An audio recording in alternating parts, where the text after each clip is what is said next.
1000 milliards de dollars de protection gap. Pourquoi j'ai souhaité m'intéresser à ce sujet aujourd'hui? Tout d'abord, car le Financial Times y a consacré un article fin juin que je vous propose de parcourir plus loin dans le podcast. Cet article s'appuie sur un échange avec le CEO d'Aon, l'un des plus grands courtiers d'assurance. Par ailleurs, ce sujet fait directement écho à la notion de risques émergents, qui est, si vous écoutez régulièrement ce podcast, l'un de nos sujets de prédilection. L'article du FT met un chiffre sur cet enjeu qui nous semble extrêmement important pour le secteur de l'assurance. C'est un défi également puisque la plupart de ces risques n'existaient pas ou peu dans le passé.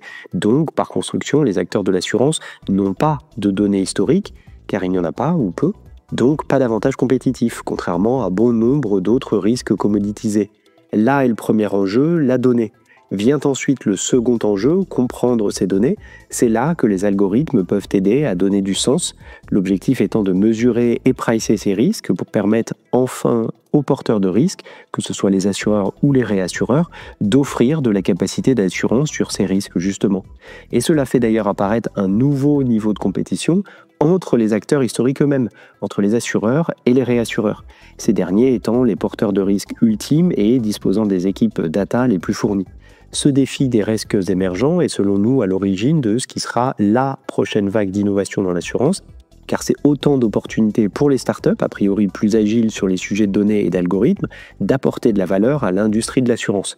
Enfin, ce sujet me paraît particulièrement intéressant, alors que l'industrie de l'assurance fait face à un enjeu, la baisse de l'inflation. En effet, ces 2-3 dernières années, la croissance des revenus des assureurs a été dirigée en bonne partie, me semble, par la hausse des prix. Hausse des primes justifiée par l'inflation importante qui augmentait très significativement le coût des sinistres et devait donc se retrouver dans les primes. Mais l'inflation revient globalement à son niveau historique. Il va donc falloir trouver d'autres manières d'augmenter les chiffres d'affaires que par la simple augmentation des prix. C'est là que le Protection Gap devient une opportunité de réaliser du chiffre d'affaires supplémentaire en proposant des couvertures pour ces risques émergents. Évidemment, il s'agit de proposer des offres rentables, c'est là qu'on retombe sur l'opportunité de s'appuyer sur des acteurs externes, des acteurs de la donnée et des algorithmes, comme expliqué plus tôt.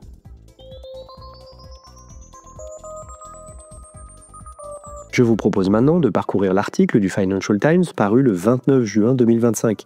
Il s'intitule « L'assurance a besoin de 1000 milliards de dollars de capitaux privés pour combler les trous dans la raquette » selon le CEO d'Aon. Il démarre ainsi, Greg Case souligne un protection gap croissant alors que les risques deviennent plus complexes et interconnectés.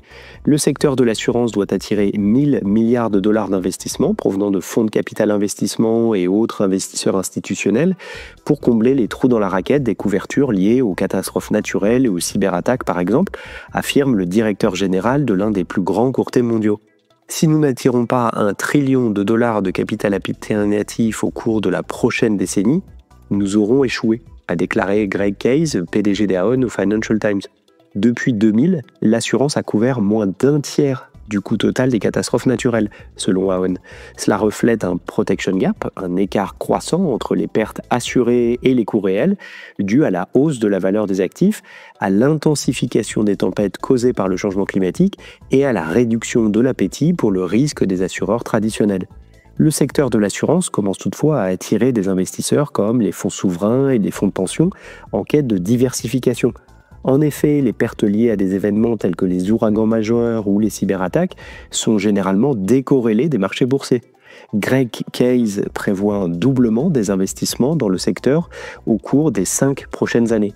Dans la mesure où nous pouvons accéder à d'autres sources de capital, en plus du capital assurantiel, nous voulons en faire venir autant que possible pour compenser la volatilité à laquelle nos clients sont confrontés. Les hedge funds, les fonds souverains et les grandes fortunes se sont déjà positionnés sur les risques assurantiels via les cat bonds, obligations catastrophes, qui offrent des rendements à 2 chiffres en échange d'un engagement à indemniser en cas de catastrophe, ainsi que via des fonds d'investissement spécialisés, ILS. Ces instruments et d'autres véhicules similaires ont déjà permis de mobiliser plus de 115 milliards de dollars de capital alternatif selon Aon. Mais Greg Case estime qu'il existe un potentiel de croissance bien plus important à mesure que les entreprises cherchent à se couvrir face à l'augmentation des pertes liées aux catastrophes naturelles et aux cyberincidents. De leur côté, les assureurs traditionnels réduisent leur exposition individuelle afin de mieux répartir les risques. Les fonds de capital investissement ont également commencé à injecter des capitaux via d'autres structures, en plus des cat bonds et des fonds spécialisés. En décembre, l'assureur américain AIG a ainsi annoncé la création d'une entité de 715 millions de dollars destinée à le couvrir contre certains risques peu probables de son portefeuille en s'appuyant sur des fonds gérés par Blackstone. Greg Case a précisé que l'augmentation de la volatilité oblige le secteur à redoubler d'efforts pour aider les investisseurs alternatifs à évaluer et comprendre les risques, même si cette volatilité stimule la demande de l'assurance. Si nous ne comprenons pas le risque, vous ne mettrez pas votre capital derrière, a-t-il affirmé. Il a ajouté que les performances des investissements en assurance avaient été inégales ces dernières années. Les meilleurs ont extrêmement bien réussi, a-t-il reconnu, mais le capital se demande est-ce que cette volatilité en vaut vraiment la peine ? Pour aller plus loin, je vous propose de réécouter un précédent épisode du podcast consacré aux nouveaux risques justement. J'y détaillais ce que cette terminologie couvrait selon nous, les enjeux spécifiques qu'il crée pour les acteurs en place et la manière dont la technologie, les données, les algorithmes pouvaient utilement bénéficier à leur meilleure couverture. À bientôt.